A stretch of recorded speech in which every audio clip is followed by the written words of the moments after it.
الله أكبر الله أكبر الله أكبر لا إله إلا الله الله أكبر الله أكبر ولله الحمد الله أكبر الله أكبر الله أكبر لا إله إلا الله الله أكبر الله أكبر ولله الحمد.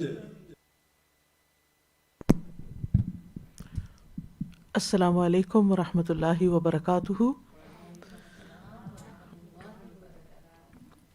نحمده ونصلی علی رسولہ الکریم. اما بعد فاعوذ باللہ من الشیطان الرجیم. بسم اللہ الرحمن الرحیم. رب اشرح لی صدری ویسر لی امری واحلل عقدۃ من لسانی یفقہوا قولی. لو أنزلنا هذا القرآن على جبل لرأيته خاشعا متصدعا من خشية الله وتلك الأمثال نضربها للناس لعلهم يتفكرون.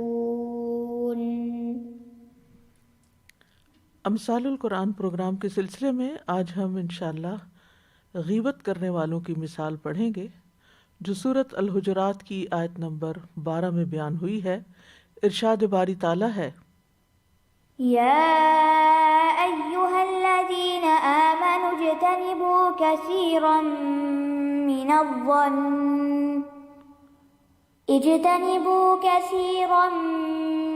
الظن إن بعض الظن إثم ولا تجسسوا ولا يغتب بعضكم بعضا أيحب أحدكم أن يأكل لحم أخيه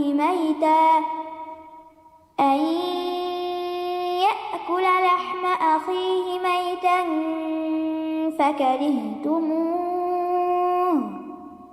واتقوا الله إن الله تواب رحيم. اے لوگو جو ایمان لائے ہو، بہت زیادہ گمان کرنے سے اجتناب کرو، بے شک بعض گمان گناہ ہیں، اور نہ تم تجسس کرو اور نہ تم میں سے کوئی کسی کی غیبت کرے. کیا تم میں سے کوئی ایک یہ پسند کرتا ہے کہ وہ اپنے مردہ بھائی کا گوشت کھائے؟ پس تم اسے ناپسند کرو گے، اور اللہ سے ڈرو، بے شک اللہ بہت توبہ قبول کرنے والا، نہایت رحم کرنے والا ہے. یہ مثال سورۃ الحجرات میں آئی ہے جس کو سورۃ الاخلاق والآداب کہا جاتا ہے، یعنی اس کا ایک یہ نام بھی ہے کیونکہ اس میں ایسے بہت سے آداب کی طرف رہنمائی کی گئی ہے جن کو اپنانا اسلامی معاشرے کے لیے بہت ضروری ہے، گھروں کے سکون کے لیے بھی اور معاشرے کے سکون کے لیے بھی. اور ایسے بھی بہت سے اصول دیے گئے ہیں جس میں مسلمانوں کی اجتماعیت کو منظم کرنے میں مدد ملے. تو سورت کے آغاز میں اللہ اور اس کے رسول صلی اللہ علیہ وسلم کے ساتھ ادب کی بات ہے، پھر اس کے بعد فاسق لوگوں کی خبر کی تحقیق کا حکم دیا گیا، اس کے بعد مسلمانوں کے درمیان اختلاف ہو جانے پر صلح اور باغی گروہ سے قتال کی تعلیم دی گئی، پھر اس کے بعد مذاق اڑانے، عیب جوئی کرنے اور برے القابات دینے سے منع کیا گیا. اس کے بعد پھر یہ مثال بیان کی گئی جو سورت کی آیت نمبر 12 میں ہے. ارشاد باری تعالیٰ ہے: یا ایہا الذین آمنو، اے لوگو جو ایمان لائے ہو. جب بھی اللہ سبحانہ تعالیٰ ایمان کے ساتھ ہمیں پکاریں تو ہمارا فرض بنتا ہے کہ ہم بات کو غور سے سنیں، کیونکہ یا تو وہ کوئی خیر کا کام ہوگا جس کا اللہ تعالیٰ حکم دے رہا ہے، یا کوئی برا کام ہوگا جس سے اللہ تعالیٰ منع فرما رہا ہے. اس صورت میں 5 بار یہ ندا آئی ہے، یا ایھا الذین آمنو، اور 4 بار اس میں کچھ چیزوں سے منع کیا گیا ہے اور 1 بار تبین کیا گیا ہے۔ یہاں پر فرمایا اجتنبوا کثیرا من الظن، اجتنبوا، اجتنبوا کا لفظ اجتناب سے ہے، افتعال کے وزن پر بچنا، یکسو رہنا، پہلو تہی کرنا۔ جب کوئی کسی سے دور ہو جائے تو کہا جاتا ہے اجتنب فلان فلانا، کہ فلاں فلاں سے اجتناب کر گیا، یعنی وہ ایک جانب ہے اور یہ دوسری جانب ہے۔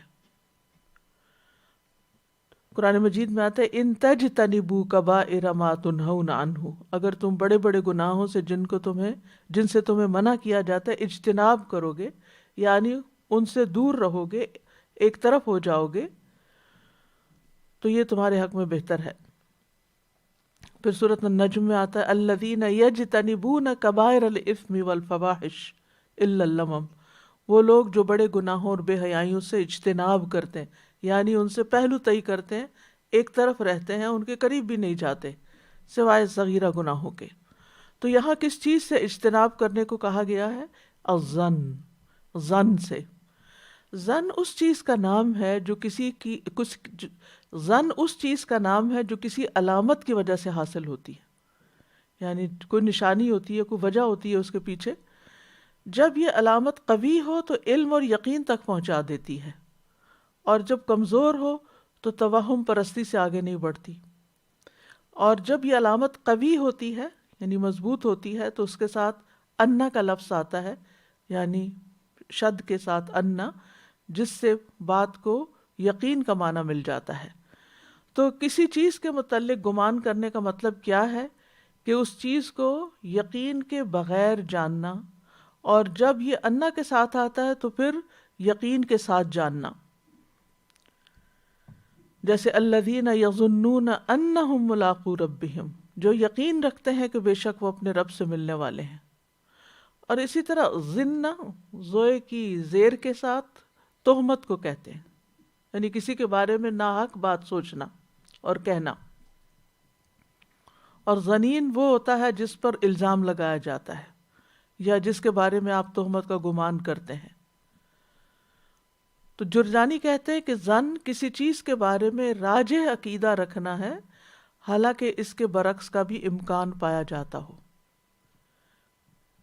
تو ظن یقین کے معنی میں بھی استعمال ہوتا ہے اور شک کے معنی میں بھی استعمال ہوتا ہے۔ ابن قیم کہتے ہیں ظن یا گمان کرنا، اور اس میں بھی جس گمان سے یہاں روکا جا رہا ہے وہ بدگمانی کے معنوں میں ہے، برا گمان۔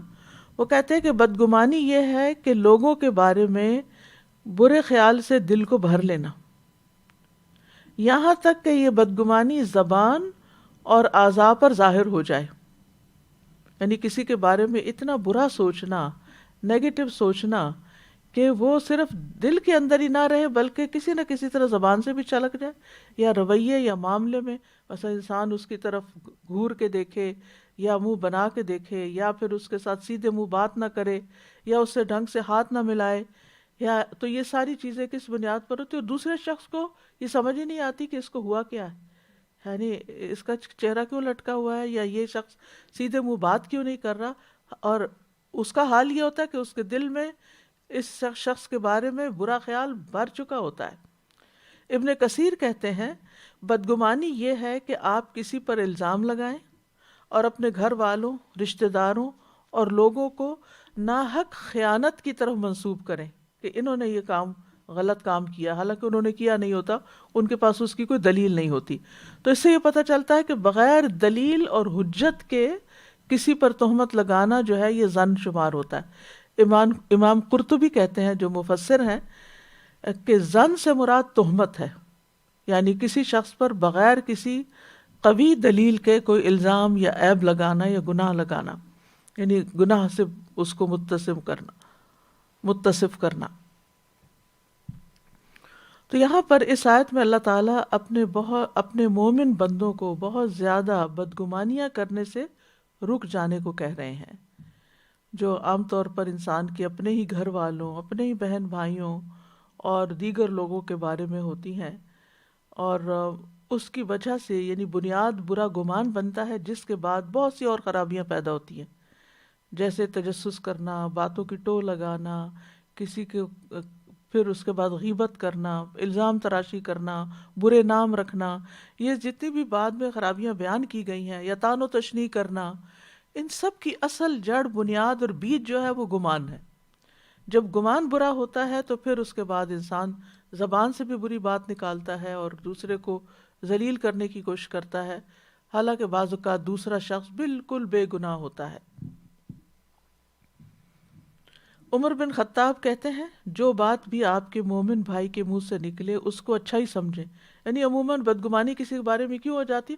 مثلا کوئی شخص بات کر اپنے دھیان سے کسی کے بارے میں، اور وہ شخص اس کو پرسنل لے لیتا ہے، شاید اس نے مجھے سنایا ہے، اور پھر اس کے بارے میں برا سوچنا شروع کر دیتا ہے، اور پھر اسے جواباً کبھی ٹانٹ کرتا ہے، کبھی اس کی برائی کہیں اور کرتا ہے۔ تو بدگمانی سے کیوں روکا گیا؟ کیونکہ اس سے بہت سی خرابیاں پھوٹتی ہیں، اور یہ سراسر گناہ بھی ہے، اور اللہ تعالیٰ نے اس سے منع بھی کیا ہے۔ تو ہر انسان کو اس سے، یا ہر مسلمان کو اس سے رک جانا چاہیے، کیونکہ اس میں خیر کی بجائے شر ہے۔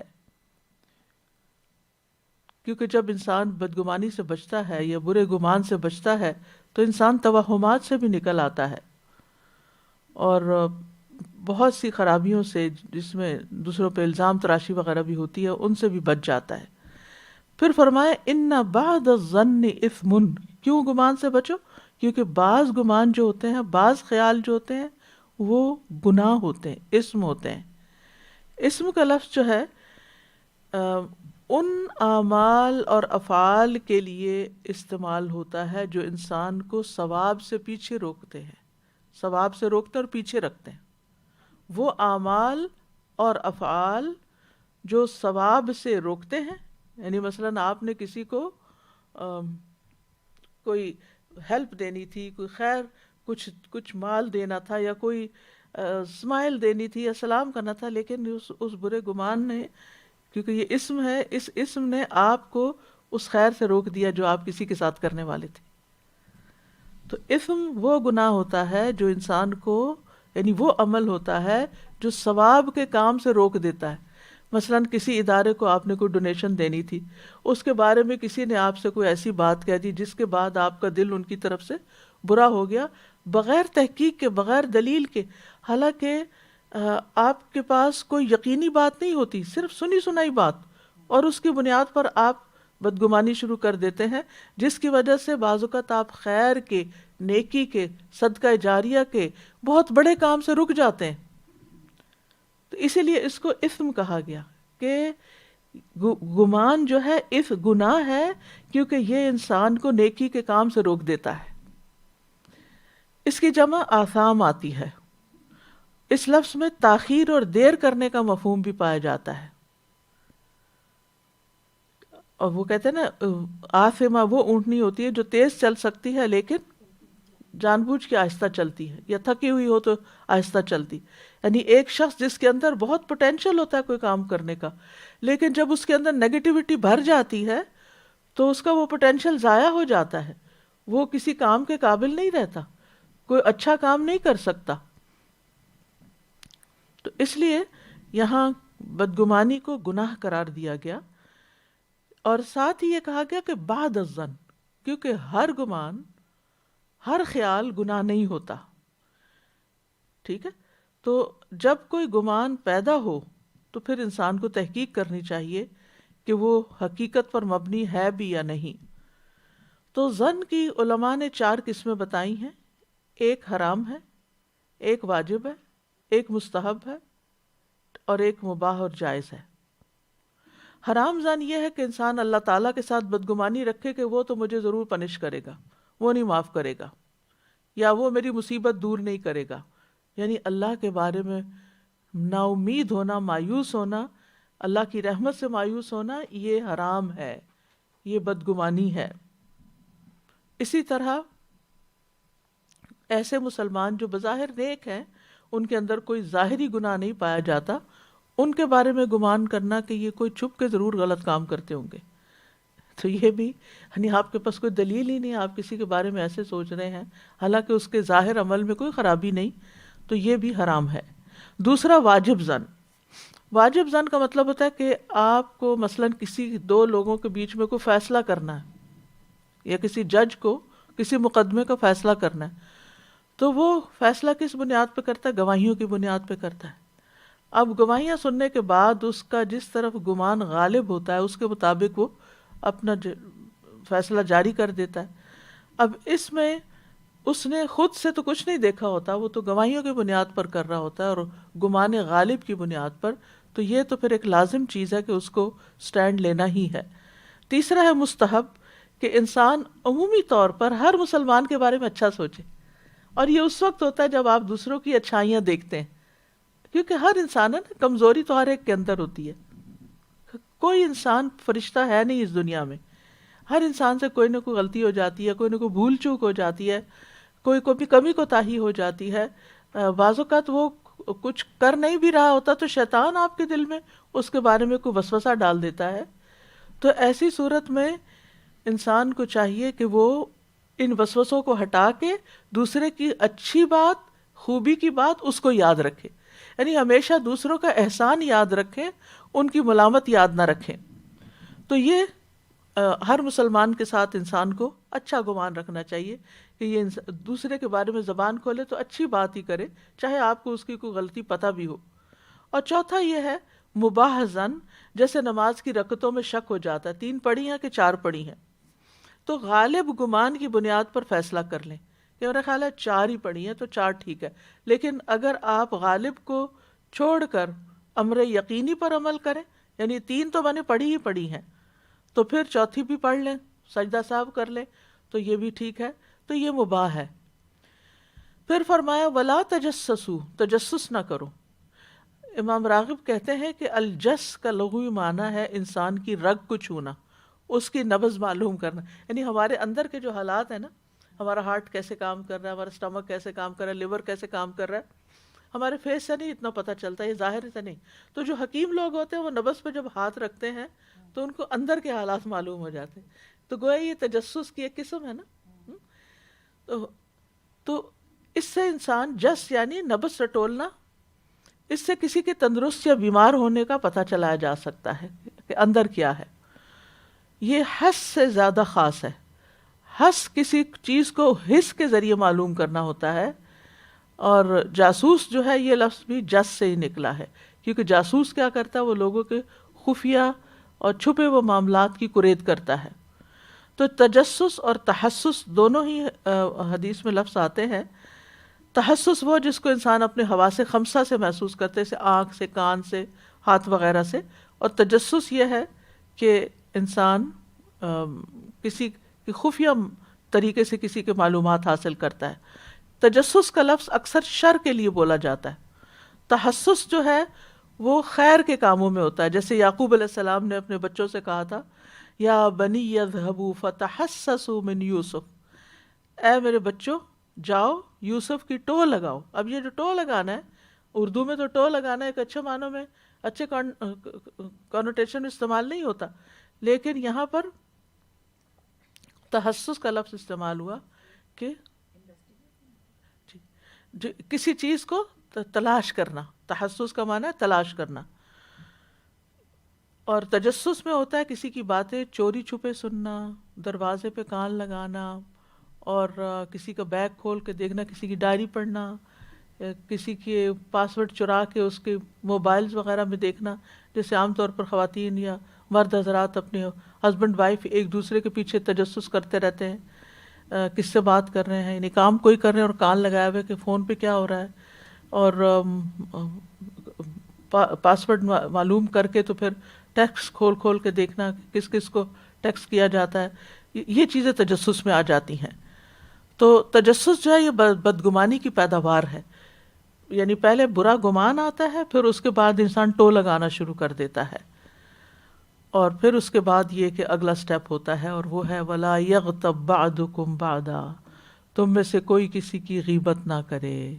یعنی جب انسان گمان آیا برا نمبر 1، پھر نمبر 2 انکوائری شروع کر دی، یعنی ٹو لگانا شروع کر دیا، اور نمبر 3 پھر یہ کہ اس کے بارے میں بری بات پھیلانی شروع کر دی. اور یہ بری بات پھیلانا جو ہے یہ غیبت شمار ہوتا ہے. غیبت کا لفظ غیب سے ہے. غیب کہتے ہیں کسی چیز کا آنکھوں سے پوشیدہ ہونا. ٹھیک ہے، تو اصطلاحی معنی میں کسی انسان کی غیر موجودگی میں اس کی وہ برائی ذکر کرنا جو اس میں ہو، یعنی کسی کی ایبسنس میں اس کی اس برائی کا ذکر کرنا کسی ون آن ون کسی ایک انسان کے ساتھ یا مجلس میں بیٹھ کے، یہ غیبت ہے جہاں وہ بندہ ہے نہیں جس کی برائی کی جا رہی ہے. پھر اسی طرح اگر وہ چیز اس میں نہ ہو تو یہ بہتان کہلاتا ہے، الزام تراشی، بہتان. اور پھر اور بھی شدید ہو تو افک بن جاتا ہے. حسن بصری کہتے ہیں غیبت کی 3 قسمیں ہیں: غیبت، جھوٹ اور بہتان، افک.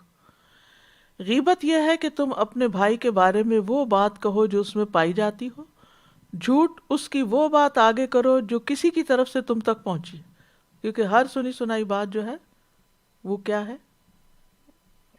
جھوٹی ہوتی ہے. یعنی کہ ہر سنی سنائی بات سچ نہیں ہوتی، درست نہیں ہوتی، وہ جھوٹ ہو سکتی. اور بہتان یہ ہے کہ تم اس کے بارے میں وہ کہو جو اس میں ہے ہی نہیں، اور یہ افک بھی کہلاتا ہے. تو حدیث میں جو غیبت کی تعریف کی گئی ہے وہ ہے، رسول اللہ صلی اللہ علیہ وسلم نے فرمایا، کیا تم جانتے ہو کہ غیبت کیا ہے؟ صحابہ کرام نے عرض کیا، اللہ اور اس کا رسول ہی زیادہ بہتر جانتے ہیں. آپ نے فرمایا، تم اپنے بھائی کے اس عیب کو ذکر کرو جس کے ذکر کو وہ ناپسند کرتا ہے. آپ سے پوچھا گیا، آپ کا کیا خیال ہے اگر واقعی وہ عیب میرے بھائی میں موجود ہو جو میں کہوں؟ تو آپ نے فرمایا، اگر وہ عیب اس میں ہے جو تم کہتے ہو تو تبھی تو تم نے اس کی غیبت کی، اور اگر اس میں وہ عیب نہ ہو تو پھر تم نے اس پہ بہتان لگایا ہے. تو گویا دوسرے لفظوں میں حقیقی عیب کا ذکر کرنا یہی دراصل غیبت کہلاتا ہے. صحابہ نے رسول اللہ صلی اللہ علیہ وسلم کے پاس ایک آدمی کا ذکر کیا، کہا کہ جب تک اسے کھلایا نہ جائے وہ کھاتا نہیں، جب تک اسے سوار نہ کیا جائے وہ سوار نہیں ہوتا. تو نبی صلی اللہ علیہ وسلم نے فرمایا، تم نے اس کی غیبت کی ہے.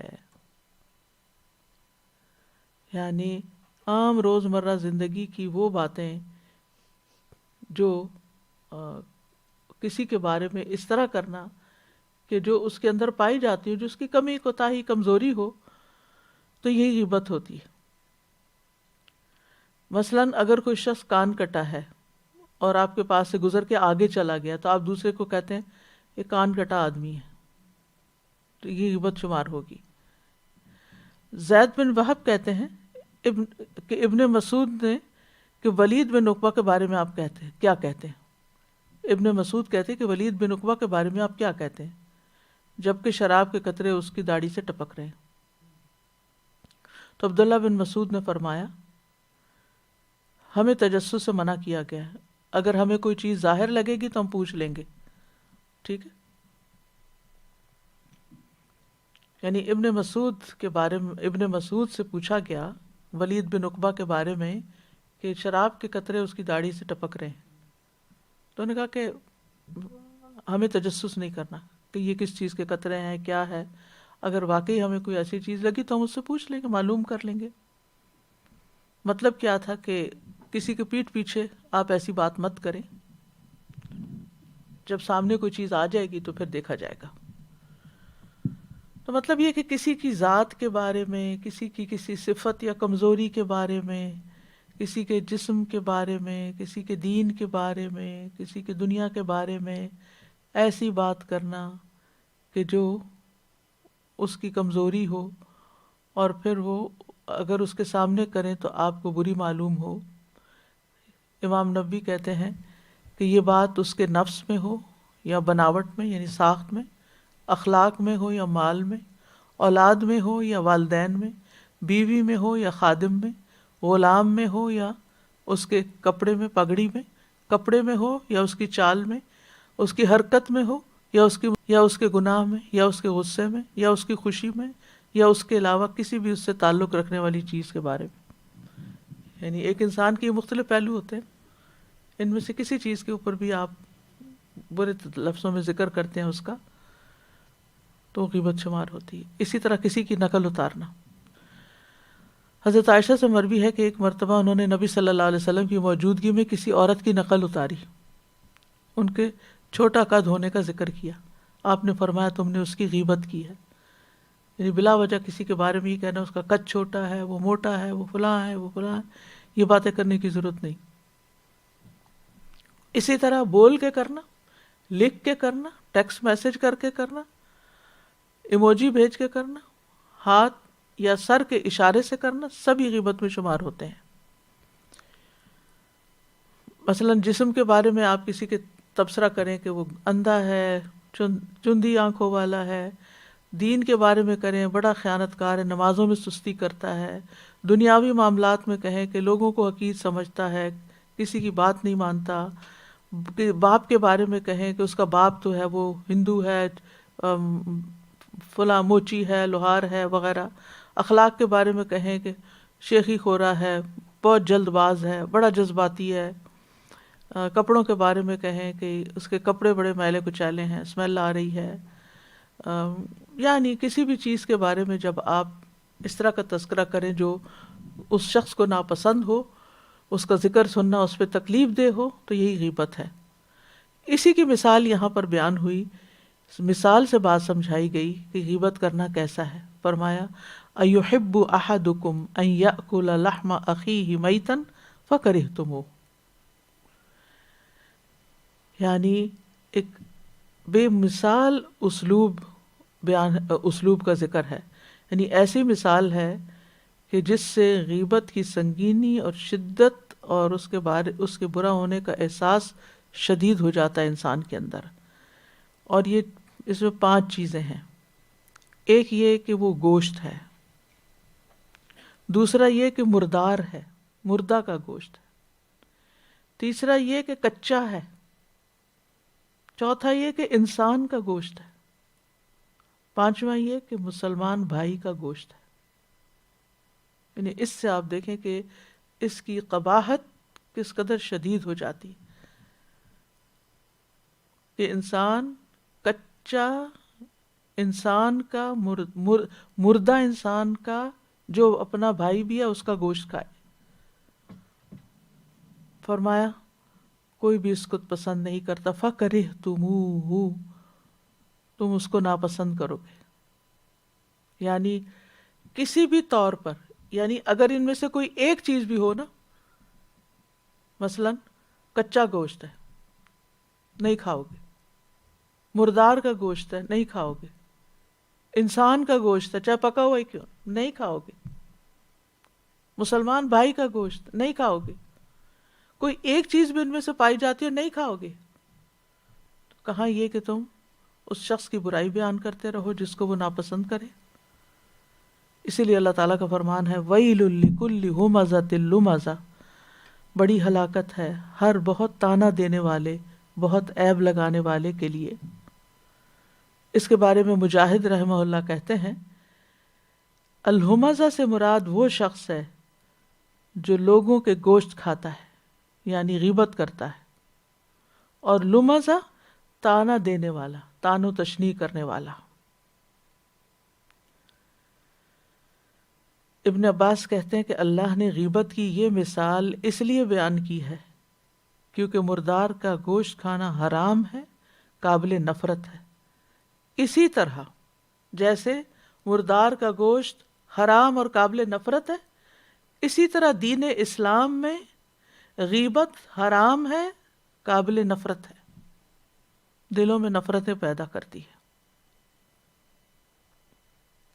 قتادہ کہتے ہیں جیسے تم میں سے ہر کوئی اپنے مردہ بھائی کا گوشت کھانے سے انکار کرتا ہے، اسی طرح اس کو اپنے زندہ بھائی کی غیبت کرنے سے بھی باز رہنا چاہیے، وہ بھی نہیں کرنے چاہیے.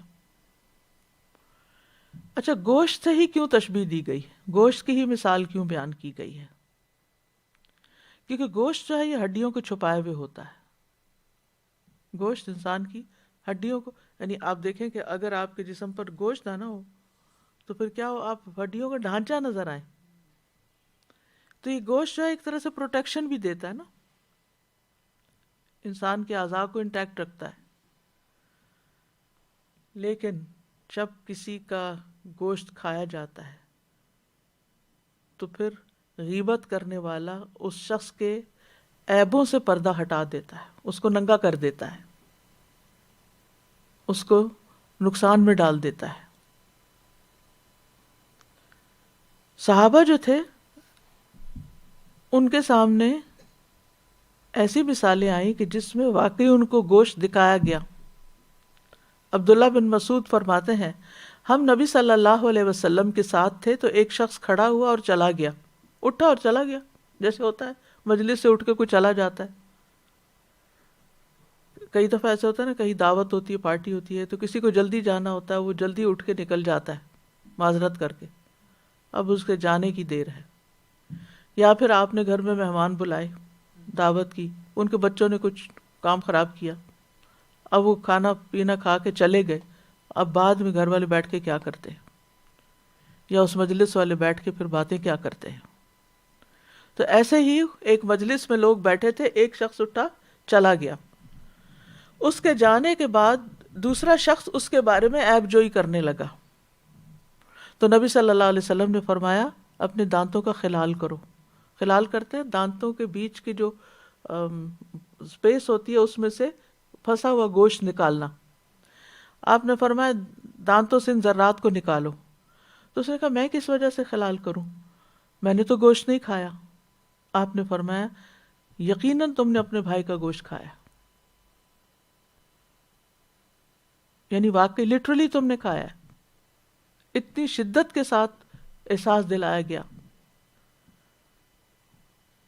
قیس کہتے ہیں کہ عمرو بن العاص اپنے چند ساتھیوں کے ساتھ جا رہے تھے کہ ایک مردہ خچر پر سے گزرے جو پھول چکا تھا، یعنی مرنے کے بعد آپ نے دیکھا ہوگا جو پیٹ کی غلاظتیں ہوتی ہیں ان کے اندر سڑان پیدا ہوتی ہے، ورم پیدا ہوتا ہے، تو پہلے پیٹ پھولتا ہے پھر پھٹتا ہے۔ تو انہوں نے دیکھا کہ خچر کا یعنی میول کا پیٹ جو ہے وہ پھولا پڑا ہے مرنے کے بعد، تو انہوں نے کہا اللہ کی قسم کوئی اس میں سے پیٹ بھر کے کھا لے، یہ اس سے بہتر ہے، یہ پھر بھی بہتر ہے کہ کسی مسلمان کا گوشت کھائے، اس کی برائی کرے۔ ابن مسعود کہتے ہیں کسی نے مومن بھائی کی غیبت کرنے سے زیادہ بدتر لقمہ نہیں کھایا۔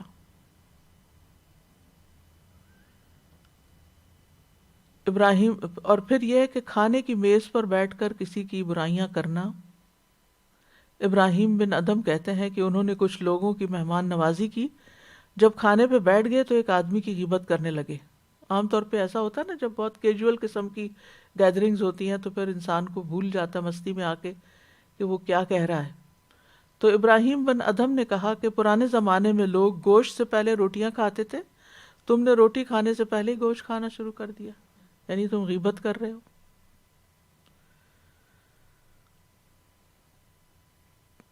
بعض حکماء کا کہنا ہے کہ اگر آپ 3 کام کرنے سے کمزور پڑ جائیں تو لازم ہے کہ یہ 3 کام کریں۔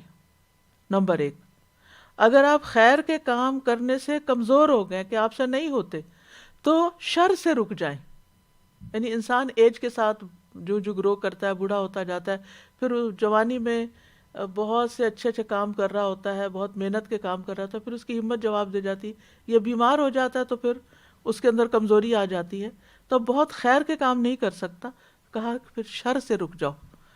کسی کی غیبت بھی نہیں کرنی، کسی کو تکلیف بھی نہیں دینی، کیونکہ عموماً انسان بڑھاپے میں چڑچڑا ہو جاتا ہے۔ ایک بچہ آیا تو اس سے دوسرے بچے کی برائی شروع کر دی، ایک سے کوئی شکایت ہوئی تو دوسرے کو فون کر کے اس سے برائی شروع کر دی، یہ کام بھی چھوڑ دیں۔ یعنی اگر آپ اب خیر نہیں کر سکتے تو شر بھی نہ کریں، کیونکہ آخری عمر ہے، نیکیاں سمیٹ لیں، نہ کہ ساری زندگی کی کمائی دنیا میں ہی ضائع کر کے چلے جائیں۔ دوسری بات، اگر آپ لوگوں کو فائدہ نہیں دے سکتے تو نقصان بھی نہ دیں، یعنی آپ اگر کسی کا بھلا نہیں کر سکتے تو آپ اس کو تکلیف بھی نہ دیں۔ تیسری بات، اگر آپ روزہ نہیں رکھ سکتے تو لوگوں کے گوشت نہ کھائیں، یعنی غیبت نہ کریں۔ پھر فرمایا واتقوا اللہ، اور اللہ سے ڈرو، تقوی اختیار کرو، اللہ کے عذاب سے بچاؤ حاصل کرو۔ اور یہ 2 طرح سے ہوتا ہے، ایک یہ کہ اللہ تعالیٰ کے احکامات بجا لانے سے، جب کوئی حکم آئے تو کہیں سمعنا و اطعنا. یہ متقین کی بات ہوتی ہے. اور یہ نہ کہو کہ اس میں کیا فرق ہے، یہ کیوں حکم دیا، یہ کیوں نہیں دیا، ایسا کیوں ہے، اس کی کیا حکمت ہے. یہ باتیں مت کرو، جو حکم ملا کر لو. اور دوسری چیز، جن کاموں سے اللہ نے منع کیا ہے ان سے بچ جانا، اس سے بچو. جب اللہ تعالیٰ کسی چیز سے منع کرے تو کہیں سمعنا و اطعنا، بس اب ہم نے کرنا ہے. ان اللہ تواب الرحیم، بے شک اللہ تعالیٰ بہت توبہ قبول کرنے والا، بڑا مہربان ہے. اس میں ایک ہوپ بھی دلائی گئی کہ اگر تم سے ایسا ہو چکا ہے تو پھر کیا کرو، توبہ کرو. یعنی اللہ کی نافرمانی چھوڑ کر اطاعت شروع کر دو، تاکہ تمہارے گناہ جو ہیں وہ نیکیوں میں بدل جائیں. اور رحیم کا معنی کیا ہے؟ بہت مہربان، رحم کرنے والا. بعض جگہ رحمان کا لفظ اکیلے آتا ہے، بعض اوقات رحیم کا لفظ اکیلے آتا ہے، الگ الگ آتے ہیں. تو اس کا کیا معنی ہوتا ہے؟ یعنی رحیم کا لفظ اکیلے ذکر کیا جائے تو معنی ہوگا بہت مہربان، یعنی یہ اللہ سبحانہ وتعالیٰ کی صفت فعلیہ کے اعتبار سے لیا جائے گا. اور جب رحمان کا لفظ اکیلے استعمال کیا جائے تو اس میں ساری مخلوق کے لیے جو عام رحمت ہے وہ مراد ہوگی. اور اگر کٹھے لیا جائے تو بھی اس میں یعنی ایک معنی بھی پایا جاتا ہے، رحمان اور رحیم، مہربان اور رحم کرنے والا. یعنی اللہ سبحانہ وتعالیٰ رحمان بھی ہے اور رحیم بھی ہے. ٹھیک ہے، یعنی میں نے الٹ کہہ دی، جب الگ الگ ذکر کیا جائے دونوں کا تو ایک ہی معنی ہوگا. ٹھیک ہے، مہربان. اور جب ایک جگہ کیا جائے تو دونوں میں فرق آ جائے گا تھوڑا سا. ٹھیک ہے، رحمان کا مطلب ہے ساری مخلوق پر رحم کرنے والا. ٹھیک ہے، اور رحیم جو ہے پھر اس کی صفت فعلیہ ہوگی، وسیع رحمت والا، یعنی جن تک چاہتا ہے اپنے بندوں میں سے پھر رحمت کرتا ہے. تو بہرحال اس آیت کے اندر 3 چیزوں سے منع کیا گیا ہے، ظن، تجسس اور غیبت سے. لیکن مثال غیبت کی سمجھائے گی کیونکہ یہ ایک سینٹرل پوائنٹ ہے. کیونکہ ظن بنیاد ہے، اس سے پھوٹتی ہے غیبت، اور پھر غیبت کے آگے کئی قسمیں ہو جاتی ہیں، کبھی الزام تراشی کی شکل میں اور کبھی برے نام رکھنے کی شکل میں. اور تو ہمیں اس آیت سے یہ پتہ چلتا ہے کہ ہمارے لیے بدگمانی کرنا منع ہے، اور یہ سب سے جھوٹی بات ہے. حدیث میں آتا ہے بدگمانی سے بچو کیونکہ بدگمانی سب باتوں سے زیادہ جھوٹی بات ہے.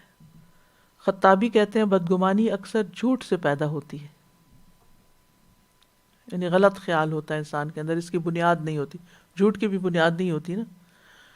مومن کے بارے میں برا گمان کرنا حرام ہے، یہ حرام کاموں میں سے ہے. اور خاص طور پر نیک لوگوں کے بارے میں بدگمانی کا آغاز کرنے والا ظالم ہے. کہا جاتا ہے کہ 2 لوگوں کے بارے میں جو برا گمان ہے وہ زیادہ خطرناک ہے باقی لوگوں کے مقابلے میں، ایک علماء اور ایک امراء. کیونکہ جب علماء کے بارے میں برا گمان شروع ہوتا ہے تو انسان دین سے دور ہو جاتا ہے، خیر سے دور ہو جاتا ہے. اور جب امراء کے بارے میں برا گمان شروع ہوتا ہے تو پھر اس سے مملکت یا اس آرگنائزیشن یا اس ادارے میں ایک فوضا عربی میں کہتے ہیں، اردو میں کہتے ہیں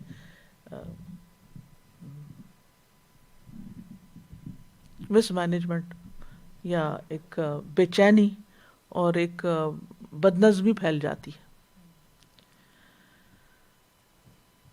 بدگمانی جو ہے یہ دل کی غیبت کے مترادف ہے. امام غزالی کہتے ہیں جان لیں کہ بدگمانی بھی اسی طرح حرام ہے جس طرح بری بات کہنا حرام ہے. جیسے آپ کے لیے یہ حرام ہے کہ آپ اپنی زبان سے دوسروں کی برائیاں نہ کریں، اسی طرح آپ کے لیے یہ بھی جائز نہیں کہ اپنے دل سے مسلمان بھائی کے لیے بدگمانی کی کوئی بات کہیں. تو یہ دلوں کے گناہ میں سے ہے. اعمال القلوب میں سے ہے۔ امام غزالی کہتے ہیں کہ بدگمانی کے حرام ہونے کا سبب یہ ہے کہ دلوں کے راز علام الغیوب کے سوا کوئی نہیں جانتا۔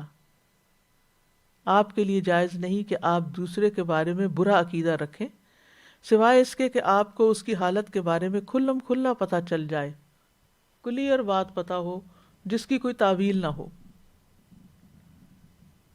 یعنی آپ نے کانوں سے سنا، آنکھوں سے دیکھا، اور اگر ایسا نہیں تو پھر شیطان نے آپ کے دل میں وسوسہ ڈالا، اور شیطان کو جھٹلائے کیونکہ وہ بہت بڑا فاسق ہے۔ عبداللہ رضی اللہ عنہ کہتے ہیں کہ جس کی چوری ہو جائے وہ بدگمانی کرنے کی وجہ سے چور سے بھی زیادہ گناہ گار ہو جاتا ہے۔ یعنی وہ ہر اس بندے کے بارے میں سوچنے لگتا ہے شاید اس نے چرایا، شاید اس نے، اور یہ سوچ کے وہ اپنے لیے اتنا بڑا گناہ اکٹھا کر لیتا ہے کہ چور کا اتنا بڑا گناہ نہیں ہوتا۔ بدگمانی کی کچھ اقسام بھی ہیں۔ ایک قسم وہ ہے جس کے کرنے والے کا مواخذہ کیا جائے گا، پکڑا جائے گا اس کو، اور دوسری وہ جس پر مواخذہ نہیں ہوگا۔ وہ بدگمانی جس پر مواخذہ کیا جائے گا یہ وہ گمان ہے جس کے بارے میں کوئی معتبر اور شرعی دلیل نہ ہو، بس دل میں ایک خیال آ گیا اور وہ جم گیا اور اس کو سچ سمجھ لیا اور اسی کے بارے میں باتیں شروع کر دی اور اس کی تحقیق کرنے شروع ہو گئے، تجسس شروع کر دیا۔ اس گمان کی جس پر مواخذہ ہوگا پھر کئی قسمیں ہیں، جیسے حرام بدگمانی جس میں اللہ تعالیٰ کے ساتھ بدگمانی، اللہ کے بندوں کے ساتھ بدگمانی، انبیاء کے بارے میں بدگمانی، ان مسلمانوں کے بارے میں بدگمانی جن کا ظاہر اچھا ہو۔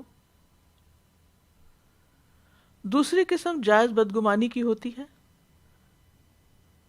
یہ ان لوگوں کے بارے میں کہ جو علانیہ برے کام کرتے ہیں، غلط کام اوپنلی کرتے ہیں، تو آپ ان کے بارے میں کیا اچھا سوچیں، آپ دیکھ رہے ہیں کہ وہ غلط کر رہے ہیں۔ پھر اسی طرح تیسری قسم ہے مستحب بدگمانی، جو انسان اور اس کے دشمن کے بیچ میں ہوتی ہے،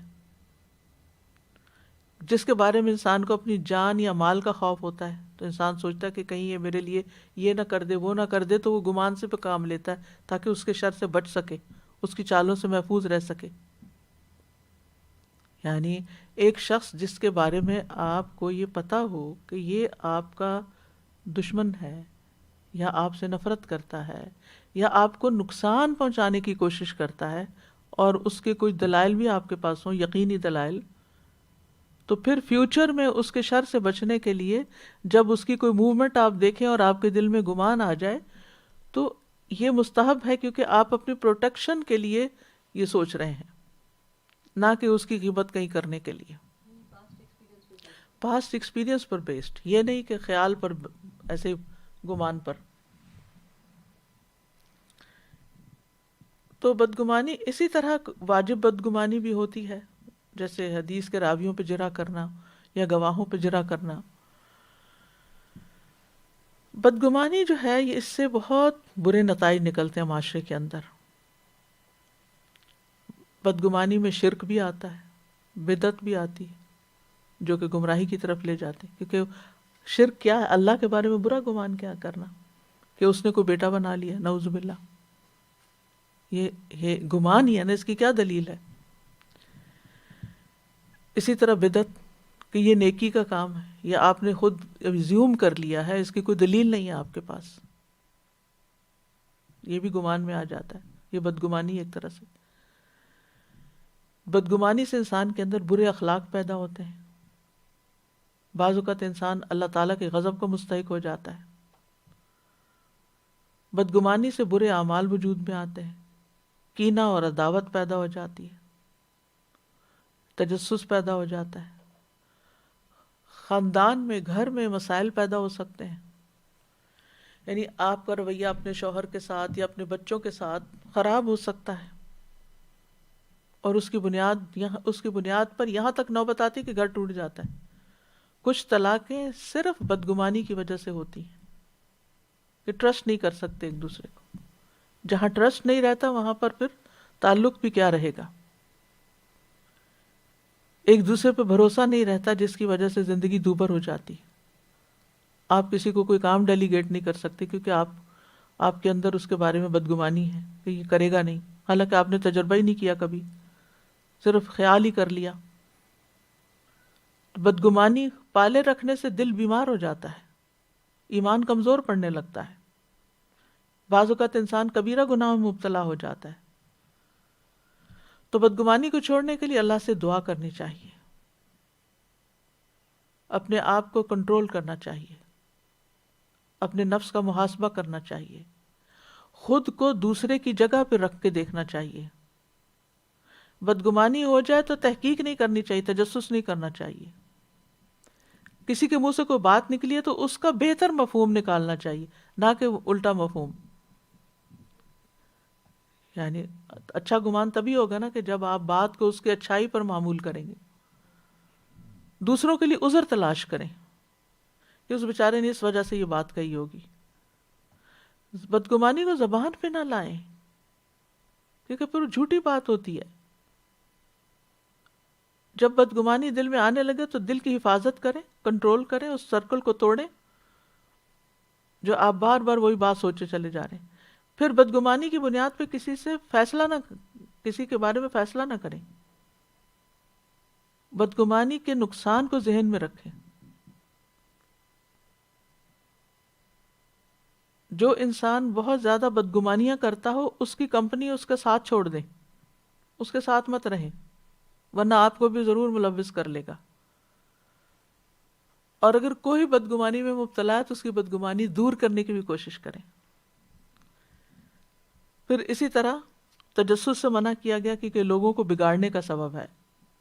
رسول اللہ صلی اللہ علیہ وسلم نے فرمایا اگر تم لوگوں کے عیبوں کی ٹو میں لگے رہو گے تو انہیں خراب کر دو گے، یا قریب ہے کہ تم ان میں بگاڑ پیدا کر دو. تجسس منافقین کی علامت تھی. یبغونکم الفتنہ وفیکم سماعون لہم. تمہارے اندر ایسے لوگ موجود ہیں جو دوسروں کے لیے جاسوسی کرتے ہیں، کان لگا کے باتیں سنتے ہیں، یعنی تمہاری خبریں وہاں پہنچاتے ہیں. یعنی ایسے جاسوس تمہارے اندر ہیں، اور منافقین کی طرف اشارہ ہے کہ جو تمہاری خبریں ان تک منتقل کرتے ہیں. ابو حاتم کہتے ہیں جاسوسی کرنا نفاق کی شاخوں میں سے ہے، جیسا کہ اچھا گمان کرنا ایمان کی شاخوں میں سے ہے. یہ عقل مندی کا بھی منافی ہے. عقل مند انسان دوسروں کے عیبوں کی ٹو میں نہیں لگتا، وہ اپنے عیب کی اصلاح میں مصروف ہو جاتا ہے.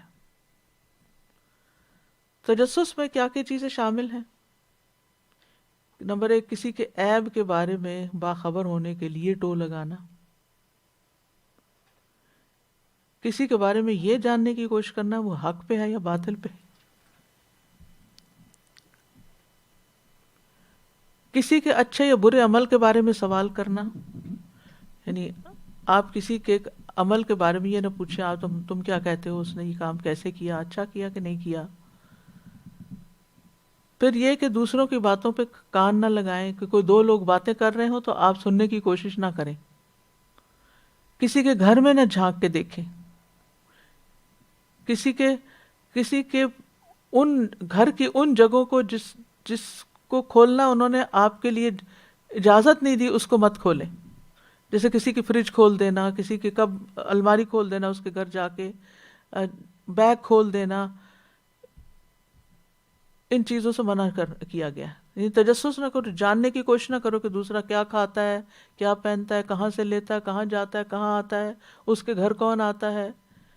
ان معلومات کے پیچھے نہ پڑو. اور پھر غیبت کی بات کی گئی. غیبت کبیرہ گناہوں میں سے ہے.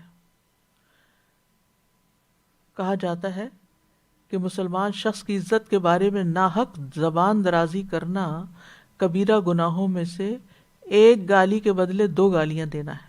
یعنی اس سے مشابہت کی گئی. پھر حدیث میں آتا ہے سب سے بڑا سود ناحق کسی مسلمان کی عزت سے کھیلنا ہے، ربا کی طرح ہے.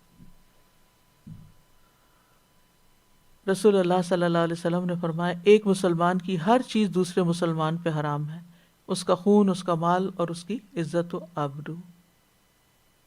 ایک مسلمان کی ہر چیز یعنی خون، مال، عزت دوسرے پہ حرام ہے. مسلمان کی عزت حرمت والے دن، حرمت والے مہینے اور حرمت والی جگہ سے بھی بہتر ہے یا اسی کی طرح ہے. یعنی مسلمان کی عزت حرمت والا دن جو کہ منا میں تھا، حرمت والا مہینہ ذوالحج کا، حرمت والی جگہ یعنی جہاں پر حج ہوتا ہے اس کی طرح ہے. جس طرح وہاں کے کچھ قاعدے قانون ہیں، ایسے مسلمانوں کی عزت کے بارے میں معاملہ کرنے کے بھی کچھ اصول، ادب، آداب ہیں. غیبت اللہ کے بدترین بندوں کی صفت ہے. رسول اللہ صلی اللہ علیہ وسلم نے فرمایا اللہ کے بہترین بندے وہ ہوتے ہیں کہ انہیں دیکھ کر اللہ یاد آ جائے، اور اللہ کے بدترین بندے وہ ہوتے ہیں جو چغل خوری کرتے ہیں، دوستوں کے درمیان تفریق پیدا کرتے ہیں، لڑائیاں ڈالتے ہیں گھروں میں، باغی، بیزار اور متعنت ہوتے ہیں، یعنی سرکش قسم کے ہوتے ہیں. غیبت کرنے والے اللہ سے نہیں ڈرتے.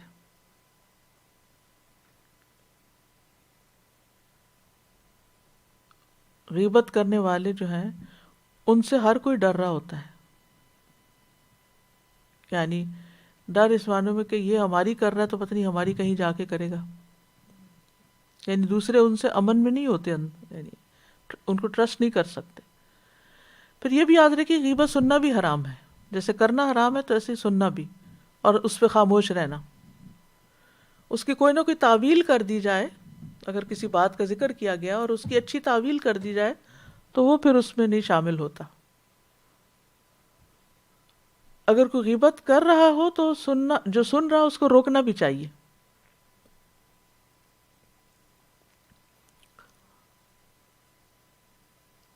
بخاری کہتے ہیں میں نے ابو عاصم کو کہتے ہوئے سنا جب سے مجھے یہ سمجھ آیا کہ غیبت حرام ہے میں نے کبھی کسی کی غیبت نہیں کی. فلاس کہتے ہیں میں نے وکیع کو، یہ محدثین ہیں، علماء ہیں، ان کے بارے میں باتیں ہیں، ان کو کبھی کسی کی برائی کا ذکر کرتے ہوئے نہیں سنا. ایک آدمی نے معروف کرخی کے پاس غیبت کی تو انہوں نے اس سے کہا اس روئی کو یاد کر لو جو تمہاری آنکھوں پہ رکھی جائے گی، یعنی موت کے وقت کفن کو یاد کرو.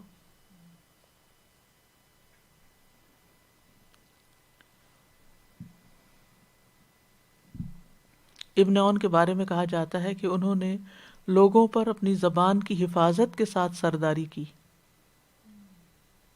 یعنی سب کے دل میں ان کی رسپیکٹ اس وجہ سے تھی.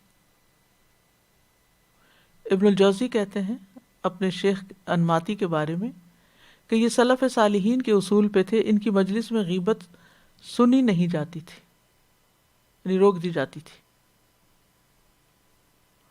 وہب بن ورد کہتے ہیں اللہ کی قسم میرے نزدیک غیبت کو چھوڑ دینا پہاڑ کے برابر سونا صدقہ کرنے سے زیادہ پیارا ہے. اتنی بڑی نیکی ہے کہ انسان غیبت نہ کرے. غیبت کے نقصان بھی ہیں. گھر بیٹھے انسان کی رسوائی ہوتی ہے، یعنی جو دوسروں کو رسوا کرتا ہے نا وہ پلٹ کے اس پر آتا ہے. دین کا نقصان کرتی ہے. غیبت انسان کے دین کی دشمن ہے، دل کی سختی کا باعث ہے. عمر بن خطاب کہتے ہیں تم پہ لازم ہے کہ اللہ کا ذکر کرو کیونکہ اس میں شفا ہے، اور تم پر لازم ہے کہ لوگوں کے ذکر سے بچو کیونکہ یہ بیماری ہے. غیبت کرنا بعضوں کا دوسروں کا مقام بلند کر دیتا ہے اور اپنا گھٹا دیتا ہے. جو برا کہہ رہا ہوتا ہے لوگ اس کے بارے میں برا سوچنے لگتے ہیں، اور جس کو یہ برا ثابت کر رہا ہوتا ہے اس کو اسپیئر کر دیتے ہیں کہ شاید یہ اس کے بارے میں جھوٹ ہی کہہ رہا ہو. پھر جو کسی کے عیب کھولتا ہے اللہ تعالیٰ اس کے عیب کھول دیتا ہے. امام مالک کہتے ہیں میں نے اس شہر یعنی مدینہ میں کچھ ایسے لوگوں کو پایا جن میں عیب نہیں تھے، لیکن جب انہوں نے لوگوں کو عیب لگائے تو ان کے اپنے اندر عیب آ گئے. اور میں نے کچھ ایسے لوگوں کو دیکھا کہ ان میں عیب تھے لیکن وہ لوگوں کے عیبوں سے چپ ہو گئے تو اللہ نے تو ان کے عیوب بھی بھلا دیے گئے. ایک آدمی نے فضیل بن ایاز سے کہا فلاں آدمی میری غیبت کرتا ہے. انہوں نے کہا اس نے تمہارے لیے نیکیوں کو گھسیٹ کے پیش کر دیا.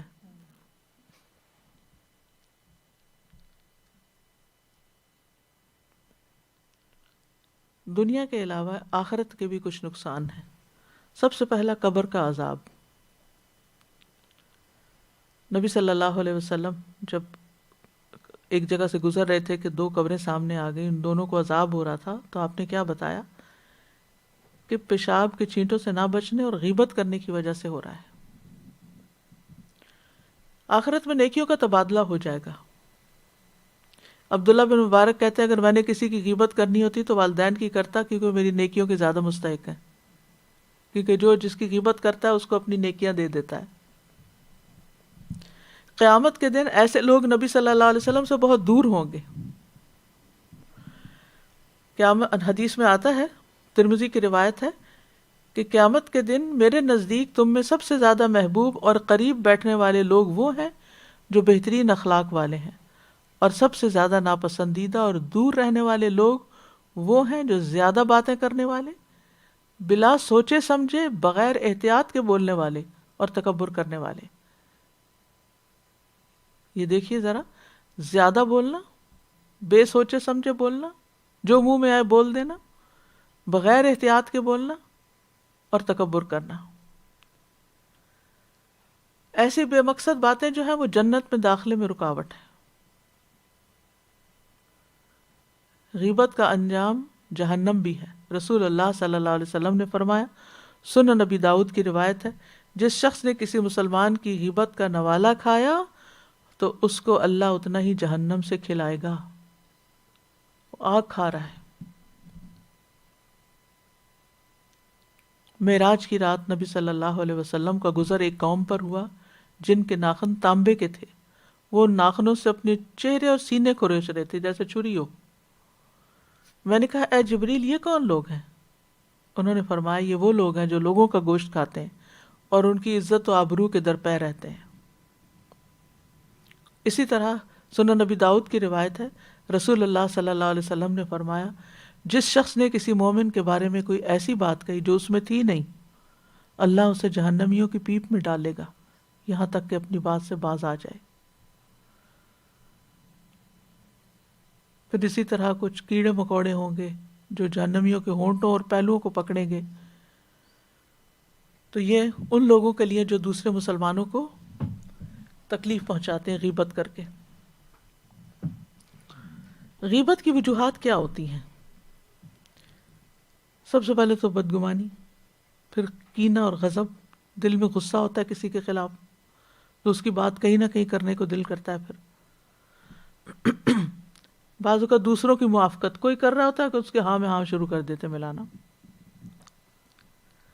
بعض اوقات سبقت, یعنی کسی کے بارے میں ڈر ہو کہ یہ میری برائی کرے گا یا وہ میرے بارے میں کچھ کہے گا, پہلے سے ہی اس کی برائی کرنا شروع کر دیتے ہیں.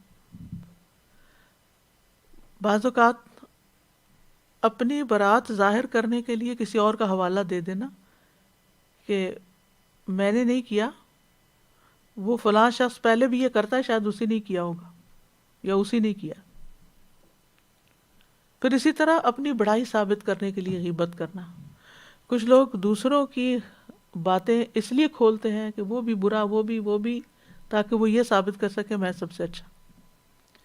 کبھی اس کی وجہ حسد بھی ہوتی ہے کہ آپ جیلس ہیں کسی سے, مثلا کسی مجلس میں کوئی کسی کی تعریف کر رہا ہے اور آپ کو وہ بندہ اچھا نہیں لگتا, تو آپ کوئی نہ کوئی اس کی برائی شروع کر دیتے ہیں تاکہ اس کو لیٹ ڈاؤن کریں اور لوگ اس سے محبت نہ کریں, اس کو اچھا نہ سمجھیں. پھر اسی طرح بعض اوقات جسٹ فار فن لوگوں کے پیچھے ان کا مذاق اڑانا تاکہ مجلس گرم کی جا سکے, لوگوں کی مجلس میں دلچسپی ہو, وقت اچھا گزرے, ٹائم پاسنگ کے لیے. اسی طرح کبھی کسی کو حقیر ثابت کرنے کے لیے, اس کو ذلیل کرنے کے لیے غیبت کی جاتی ہے. کبھی کسی سے کوئی غلطی ہو جاتی ہے تو انسان صرف حیرت کا اظہار کر کے کہتا ہے اللہ میں تو سوچ بھی نہیں سکتا تھا کہ فلاں شخص یہ بھی کرے گا. کر اپنی حیرت کا اظہار ہے، اور انڈر لائن وہ یعنی اس کی برائی ہو رہی ہے، کسی اور کو مینشن کیا جا رہا ہے. کتنے زیادہ اپنے اوپر چیک رکھنے کی ضرورت ہے. کبھی کسی پہ ترس کھا کے یہ بیچارہ، یہ تو ساری زندگی یہ بھی نہ سیکھ سکا، بڑی کوشش کی ہے اس کو ڈرائیونگ سکھانے کی، آج تک نہ سیکھ سکا. کر رہے ہوتے ہیں بیچارہ کر کے، لیکن کر غیبت ہی رہے ہوتے ہیں.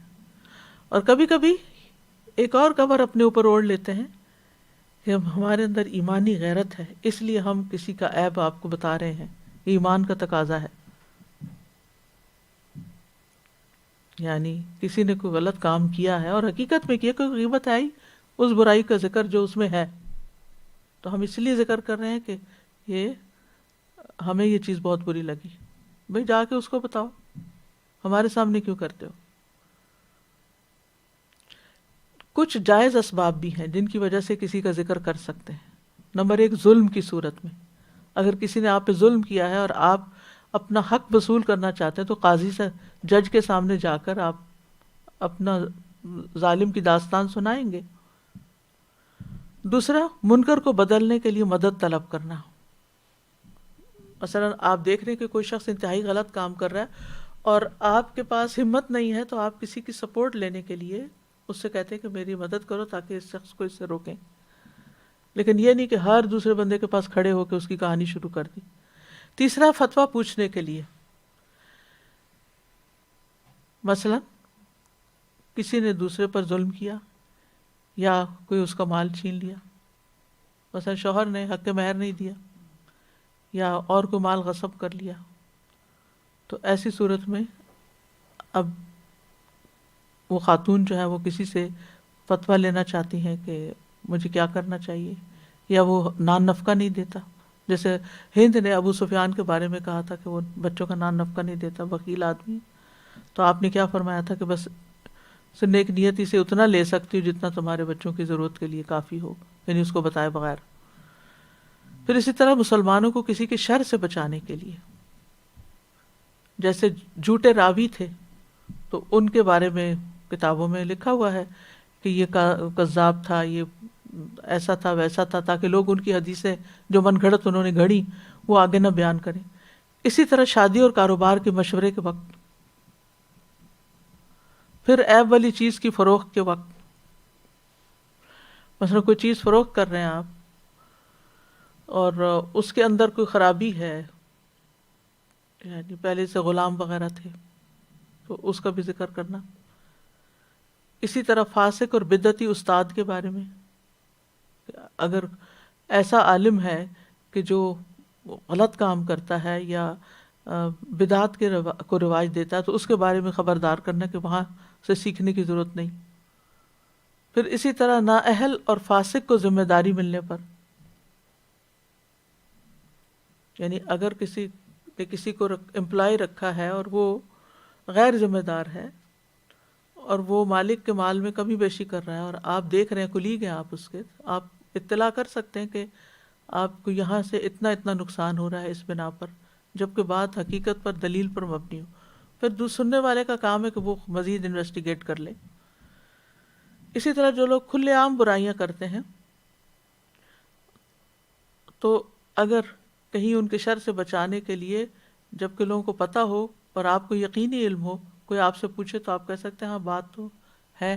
مثلا آپ کے کلوز فیملی ریلیٹیوز میں سے کوئی شخص فراڈ کرتا ہے لوگوں کے ساتھ اور کئی دفعہ یہ ثابت ہو چکا ہے، تو اب آپ کو پتہ چلتا ہے اس نے کوئی نیا شکار بنایا ہے، تو آپ اس کو پہلے سے خبردار کر سکتے کہ اس سے معاملہ نہ کرنا، واپس نہیں کچھ ملے گا. تو اس صورت میں بھی جائز. اسی طرح شناخت کی غرض سے عموماً القاب ہوتے ہیں، جیسے بینگا، لنگڑا یا چھوٹا یا بڑا. وہ صرف برائی کرنے کے لیے نہیں، حقیر کرنے کے لیے نہیں، صرف اس کی پہچان کرنے کے لیے. دو لوگوں کا ایک ہی نام ہے تو ان میں سے وہ جو لمبے قد والا نا وہ مراد ہے میری، تو یہ آپ اس کی برائی نہیں بیان کر رہے یا چھوٹے والے کی برائی نہیں بیان کر رہے، لوگوں کو بتانا چاہ رہے ہیں کہ میں کس کی بات کر رہی ہوں. تو غیبت سے بھی توبہ کرنی چاہیے. جو کر چکے فوراً اس گناہ کو چھوڑا جائے، اس پہ شرمندہ ہوں، دوبارہ نہ کرنے کا ارادہ کریں. جس کی غیبت کی اس سے معافی مانگیں، اگر وہ ممکن نہ ہو تو اس کے لیے دعا کریں اور اس کی طرف سے صدقہ کریں۔ اگر معافی مانگنے سے خرابی بڑھتی ہو تو پھر استغفار کثرت سے کریں، اس کے حق میں بھی استغفار کریں، اخلاص کے ساتھ دعا کریں، قبولیت کے اوقات میں نام لے کر دعا کریں، اس کی طرف سے اگر اس کی کوئی چیز ایسی ضائع ہوئی ہے یا کچھ آپ نے واپس نہیں کی تو اس کی طرف سے وہ صدقہ کریں، اگر دل میں بار بار وسوسہ ہے تو اس کے لیے دعا کریں، یعنی بدگمانی سے بچیں۔ اسی طرح غیبت سننے سے بھی بچیں۔ آپ دل سے برا مانیں گے غیبت کو تو پھر کوئی کرنے لگے گا تو آپ دلچسپی نہیں لیں گے، دوسروں کو اجازت بھی نہیں دیں گے، اور اگر نہ مان رہے تو ڈانٹ کے بھی روک سکتے ہیں۔ تعاون نہ کریں اس کے ساتھ، ہاں میں نہ ہاں میں لائیں، اور اگر کوئی کسی کی غیبت کرے تو آپ اس کی تعریف شروع کر دیں، اگر کچھ بھی نہیں کر سکتے تو اس مجلس کو چھوڑ دیں، اور ویسے بھی عمومی طور پر اپنی کمپنی اچھی بنائیں، نیک لوگوں کو لازم پکڑیں جو غیبت نہ کرتے ہوں۔ تو کرنے کے کام یہی ہیں جو کچھ میں نے ذکر کیے ہیں، اور کچھ یہ ہے کہ ہم اپنی کان، آنکھ، زبان اور دل کا درست استعمال کریں۔ زبان صرف خیر کے لیے کھولیں، خیر کے علاوہ زبان کو بند رکھیں۔ دوسروں کے بارے میں اپنا دل سلامت رکھیں، اچھا سوچیں، اپنے دل کو صاف رکھیں، ان کی اچھائیوں پر نظر رکھیں۔ جن لوگوں سے ہمارا اکثر انٹریکشن ہوتا ہے ان کی برائیاں بیان کرنے سے بچیں، ایک دوسرے کے عیبوں پہ پردہ ڈالیں، صدیقین کا اخلاق اپنائیں۔ سہل بن عبداللہ تستری کہتے ہیں صدیقین کے اخلاق میں سے یہ ہے کہ وہ اللہ کی قسم نہیں کھاتے، نہ وہ غیبت کرتے ہیں، نہ ان کے پاس غیبت کی جاتی ہے، وہ پیٹ بھر کے نہیں کھاتے، جب وعدہ کرتے ہیں تو خلاف ورزی نہیں کرتے، اور وہ مذاق نہیں کرتے، کیونکہ مذاق میں بہت بعض اوقات جھوٹ شامل ہوتا ہے۔ ایک دوسرے کا پیٹھ پیچھے دفاع کریں۔ تو اللہ تعالیٰ سے دعا ہے کہ اللہ تعالیٰ ہماری بخشش فرمائے اور ہمارے گناہوں کو معاف کر دے، اور مردہ بھائی کا گوشت کھانے سے ہمیں محفوظ رکھے۔ ربنا اغفر لنا ولاخواننا الذین سبقونا بالایمان ولا تجعل فی قلوبنا غلا للذین آمنوا ربنا انک رؤوف الرحیم۔ اے ہمارے رب ہمیں بھی بخش دے اور ہمارے ان بھائیوں کو بھی جو ہم سے پہلے ایمان لائے تھے، اور جو لوگ ایمان لائے ہیں ان کے لیے ہمارے دلوں میں کدورت نہ رہنے دے، ہمارے دل صاف کر دے، ان کی طرف سے ہمارے دل میں ایمان والوں کی محبت پیدا کر دے۔ اے ہمارے رب تجھ بڑا شفقت کرنے والا، رحم کرنے والا ہے۔ اللہم اہد قلبی وسدد لسانی واسلل سخیمۃ قلبی۔ اے اللہ میرے دل کو رہنمائی عطا فرما، میری زبان کو درستگی عطا فرما، اور میرے دل کے کینے کو دور کر دے۔ اللہم انی اعوذ بک من شر سمعی ومن شر بصری ومن شر لسانی ومن شر قلبی ومن شر منی۔ اے اللہ میں تیری پناہ چاہتا ہوں اپنی کان کی برائی سے، آنکھ کی برائی سے، زبان کی برائی سے، دل کی برائی سے، اور مادہ منویہ کی برائی سے۔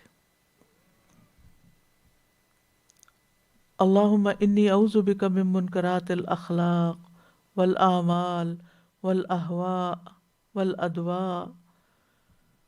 اللہم انی اعوذ بک من الفقر والقلۃ والذلۃ واعوذ بک من ان اظلم او اظلم۔ اللہم انی اسألک الثبات فی الامر والعزیمۃ علی الرشد واسألک موجبات رحمتک وعزائم مغفرتک واسألک شکر نعمتک وحسن عبادتک واسألک قلبا سلیما ولسانا صادقا واسألک من خیر ما تعلم واعوذ بک من شر ما تعلم واستغفرک لما تعلم انک انت علام الغیوب۔ یا حی یا قیوم برحمتک استغیث۔ یا رب العالمین تو ہمیں معاف فرما دے، ہم نے چھوٹی بڑی جس کی بھی کوئی غیبت کی ہے تو ہمیں بھی معاف کر دے اور ان کو بھی معاف کر دے، اور قیامت کے دن ہمارا اس پر محاسبہ نہ کرنا۔ یا اللہ ہمیں اس آخری عشرے میں صحیح معنوں میں عبادت کی توفیق دے. یا اللہ تمام مسلمانوں کی مدد فرما، جو زندہ ہیں ان کی بھی اور جو فوت ہو چکے ہیں ان کی بخشش فرما. یا رب العالمین ہم سب کو اس بری بیماری کے اثر سے محفوظ رکھنا. یا اللہ سب بیماروں کو شفائے کلی عطا فرما. اللہ سب کے دکھ اور پریشانیاں دور فرما. ربنا تقبل منا انک انت السمیع العلیم وتب علینا انک انت التواب الرحیم. وصلی اللہ تعالی علی خیر خلقہ محمد وعلی آلہ واصحابہ واہل بیتہ اجمعین برحمتک یا ارحم الراحمین. الہی آمین. سبحانک اللہم وبحمدک اشہد ان لا الہ الا انت استغفرک واتوب الیک.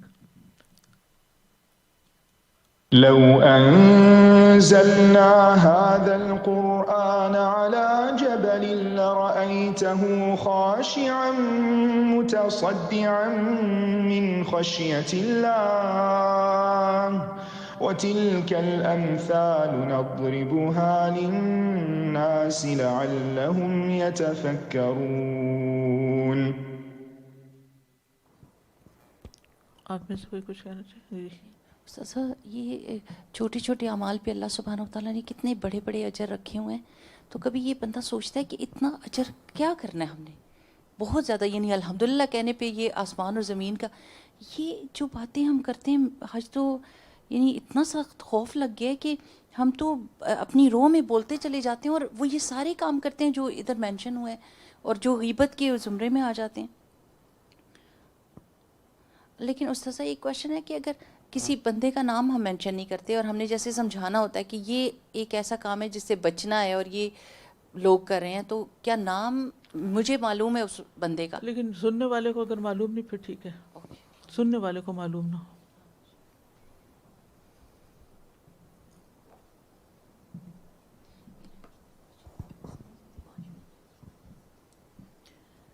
اتنا کچھ ہے اس میں کہنے کے لیے کہ ساری زندگی گزر گئی ہم لوگوں کو اپنے آپ کو چیک کرنے میں، کہیں نہ کہیں غلطی ہو جاتی ہے، کہیں نہ کہیں بندہ پھنس جاتا ہے.